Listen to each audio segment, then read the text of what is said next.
learned today that even heroes have heroes.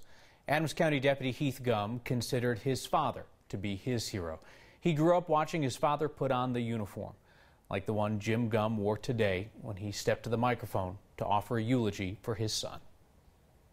When you were growing up, we always tried to instill in you the values of honesty, integrity, strength, and compassion. And somewhere along the way, the student became the teacher. You soared high above us in all those aspects of life, and you have always made us so proud. Today's service also echoed with laughter for a man remembered as joyful, quick with a smile or a hug, always willing to let a coworker confide in him over a beer. PBR was Deputy Gumm's choice. Fellow deputy recalled today that when offered a glass for his beer, Gumm would say, "This is far too fine a beer for a glass."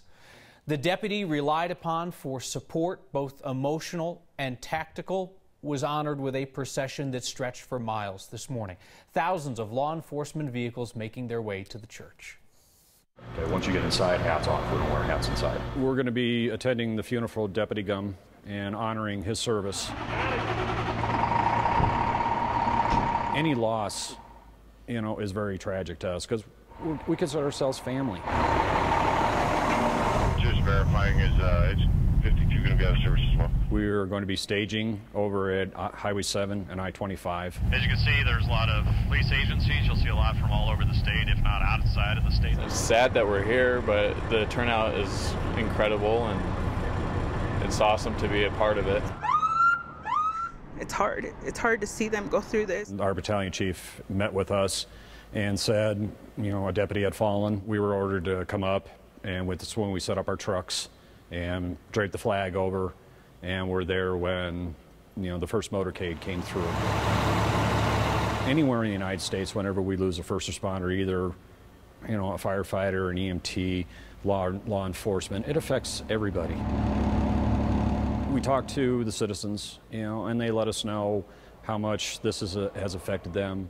We see the support. It amazes me how well we come together. It doesn't matter what departments, what branch, whether it's police, fire, EMS, you show the support for each other.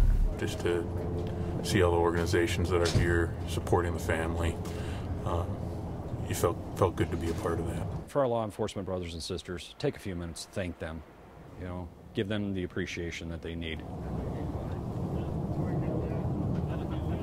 Hey, last shot, I'm going to cut you off. Deputy Gumm's wife, Natasha, wrote a letter that was read aloud today. She said, "I only hope he knows how much I and the rest of us here loved and cherished him." She ended with this thought: "I beg of you, can we please end these awful, pointless tragedies?" Must say it's a credit to Colorado, the way that two officers' memorials have come together now in short order and without the ugly public scene that has been playing out in Detroit after the death of an officer there. The fight in Detroit was over who would pay for the funeral. The police union called it despicable that the city refused to pay. And so, in a week in Detroit when the focus should have been on a young officer named Glenn Doss who was ambushed in his squad car, Detroit was instead dealing with a public battle over the funding of a funeral. By the time Officer Doss's funeral happened today, private donors had stepped forward to cover the cost. The city offered to transport officers at its expense. Thankfully, it looks like the Adams and Douglas County Sheriff's Office haven't had to deal with that. Julie Brooks from the Colorado Fallen Heroes Foundation told us that most everything involved in these massive funerals here is donated. The idea is not to allow a burden to be put on the grieving family. Julie Brooks told us we are so fortunate to have the support from the community that we have here. Well, around this program, we admire people who are willing to state their unapologetically honest opinion. And a viewer named Nancy was not the only person to see all of the coverage for the fallen deputies and write to us saying, "Many other good people die and no one takes notice."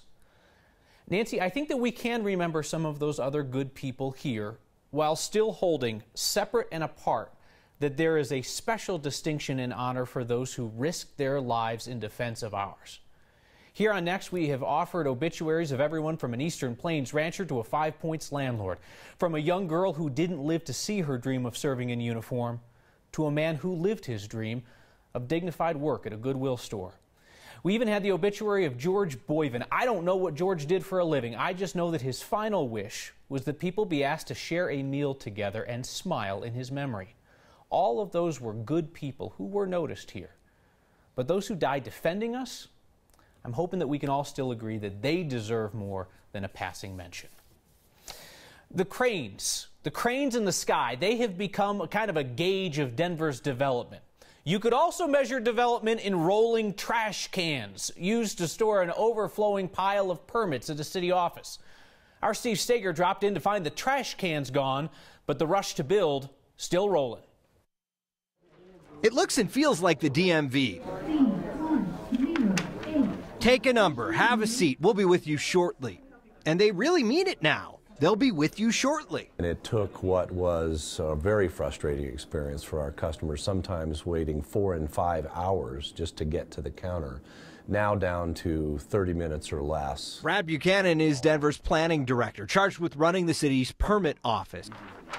It's an office that's been slammed. Compared to 2009, 2010, we're doing 400%, 4 times the amount of value of work is coming through our permit office. 4 times the work in the last 8 years or so. As Denver's building boom keeps booming, the workload keeps growing. So does the staff. We've gone from around 160 people in our department to almost 300 people. Second story deck or ground level? And it's been a lot of hassle for developers and just everyday people trying to pull permits to do simple projects. An audit last summer found the wait at the permit office was about an hour and a half on average. As you heard Buchanan say, in some cases, people were waiting for 4 to 5 hours. In 2015 and 2016, we had so many inputs in the form of paper plans, we didn't have room to store them. We were literally having to store them in rolling trash cans. So they made changes, redesigned the counter, added storage space for plans, and most importantly, put all the permit process online. And in the last few years, we went from in the 30% of our customers being happy to the mid 90% of our customers being happy. In a city that's growing beyond belief, the office that allows it has to grow too. Have a good one. Just about everyone we ran into in that office says the changes there are helping. We also talked to Buchanan about the development side of his job, and he said something interesting. He's noticed neighbors taking more of a stand about what's built in their neighborhoods, and he says he believes that that will trickle down to the market and start to incentivize developers to build homes or buildings in neighborhoods, Kyle, that don't feel out of place. Oh, if only it would happen, you know? So he really feels that the market will correct itself in that area. Huh. All right. We will see. Would love for him to be right. Steve, thank you. Governor John Hickenlooper has 342 days left in office. Not that he's counting or anything. Actually, he's totally counting. His office calendar numbers the days. Not to look past his time remaining, but our politics guy Brandon Ritterman asked Hick about this week's big news in the race to replace him. You must have spent a little time thinking about your replacement. Are you glad to see Tom Tancredo get out of this race? You know, as a person, I kind of like Tom Tancredo because he is full of energy and, you know, I mean, he brings a dynamism to everything he does, which I kind of admire. I disagree with him on so many fundamental issues that I am glad he's not running, because I think if he were elected governor, he would pull the state in directions I think would be bad for business, bad for the state. Long term, you know, the negative consequences would far outweigh the benefits. That's just my opinion. It's politics. It is politics indeed. Speaking of, the governor's part of the gay rights campaign that's trying to steer Amazon's second headquarters to an LGBT-friendly city, like Denver. We asked him about those who are convinced that Amazon would actually be a disaster for our state. I know there's obviously the job side of this, but I mean, what would you say to someone who's just, look, I don't want this big giant whale of a thing coming here? 2 things. One is that we're much larger now, so we can assimilate a large number of jobs like this. 2, nothing stays the same. And if you suddenly put up your hand and say, enough, no more people coming into Colorado, no growth, nothing stays the same. So that means instead of having growth, you're gonna shrink. You're gonna lose jobs. Businesses, all the businesses, right? The gas station, accountants, lawyers, all of a sudden they've got less clients. Once you start shrinking, it's hard to reverse that. So that's the second thing I would say. Third thing I would say is Amazon's been very clear, and I've talked to some of the senior executives at Amazon. They want to be our partner. So if they decide to come here and we have issues around infrastructure, I think they will join forces with the city and the state. You can see more of the conversation with the governor Sunday morning on Balance of Power. That's 8:50, right before Meet the Press. Cold outside, warm inside for the Super Bowl. Remember the talk about having a cold weather outdoor Super Bowl a few years back, like in Denver? What happened to that? Our ongoing search for the smartest kid in Colorado takes us to Denver Water, where a young scientist has their attention, while a group of older immigrants in Denver has found what they missed from their homeland: community. Next.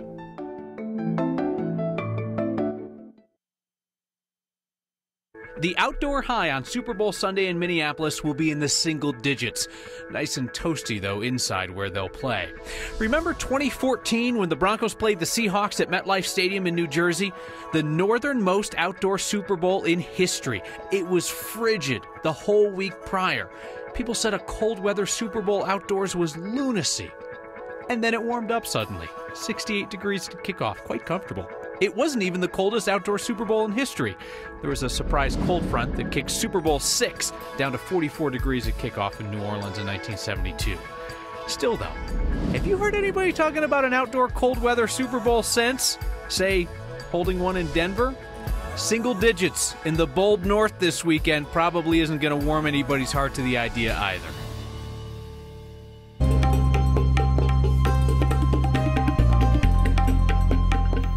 Hi there, I'm meteorologist Kathy Sabin. You made it through the week. It's Friday. We're staring right into the weekend with another storm that will bring snow just in time for weekend skiers. This one will miss Denver, as has been the trend lately.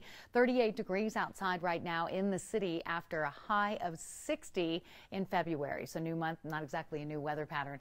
Northwest flow bringing in a couple of weather systems, one over the weekend, one early next week. Bullseye for snow will be the northern and central mountains, where a winter weather advisory is out. 2 to 6 inches of snow. Expect snow on I-70 if you're getting an early jump on the drive up there to go skiing tomorrow. Denver's dry and mild, not quite as warm as today. Tonight's low right about freezing in the city with winds out of the southwest. Tomorrow's high in the mid-50s, 10 degrees milder than average.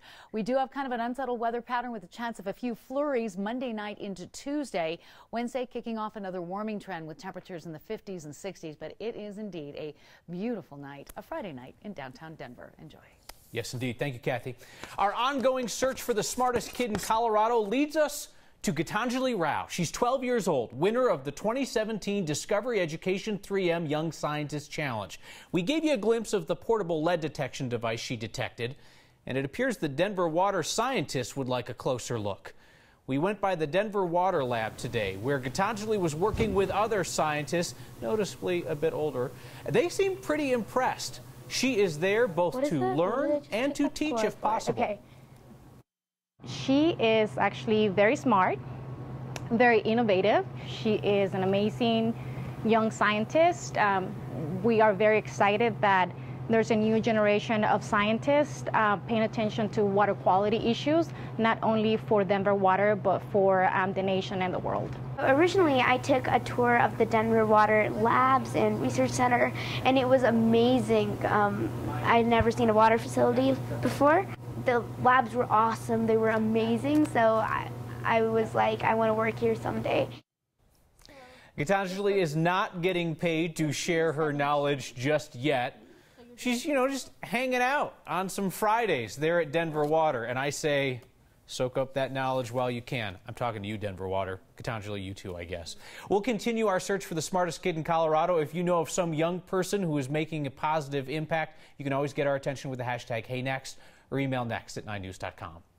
When we talk about immigrants, we are so often focused on the young. They came to Colorado later in life, and they felt lost. And while we are talking about America, a convocation of eagles has been spotted. That's what you call a group of eagles. Let's learn more things together. Next.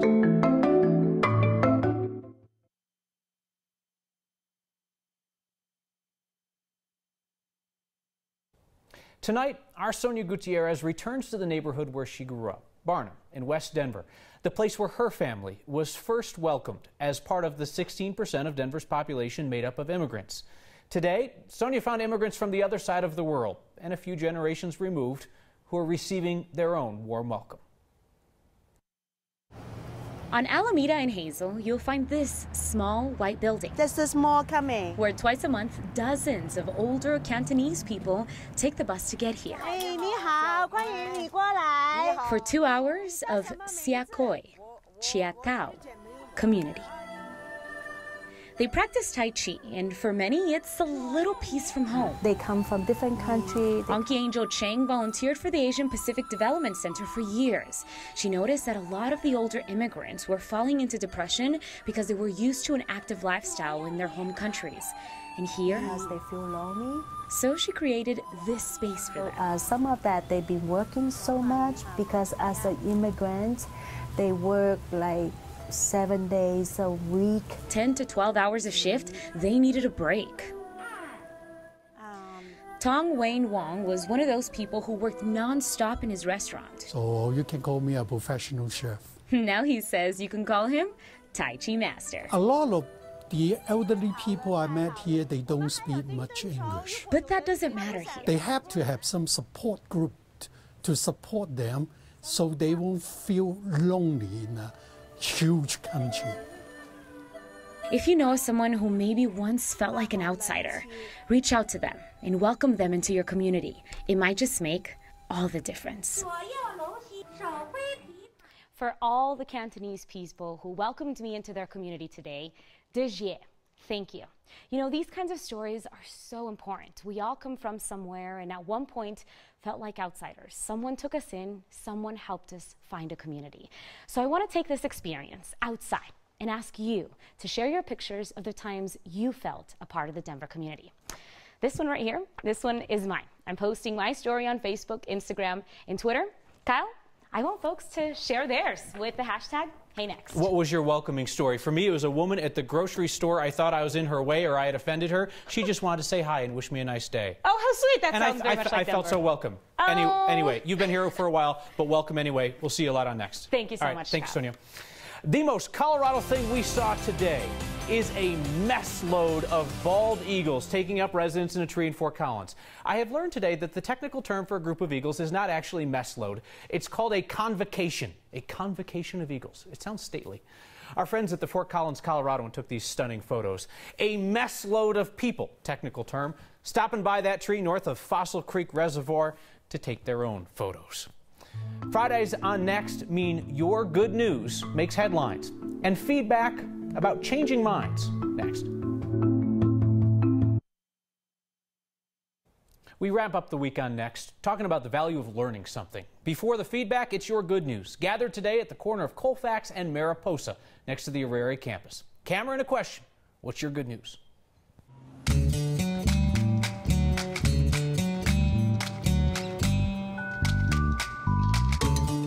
My good news is at 44 years old, I've returned back to college, and it looks like that I'm actually going to make it. My good news is I finally joined the gym at Vasa, started my resolution. My good news is I just graduated from Community College of Denver. My good news is that the Denver Nuggets just beat the OKC Thunder last night. Good news, the weather is going to be better than the Super Bowl. Thank God we're in Colorado. And if it wasn't for God's good graces, I wouldn't have made it this far.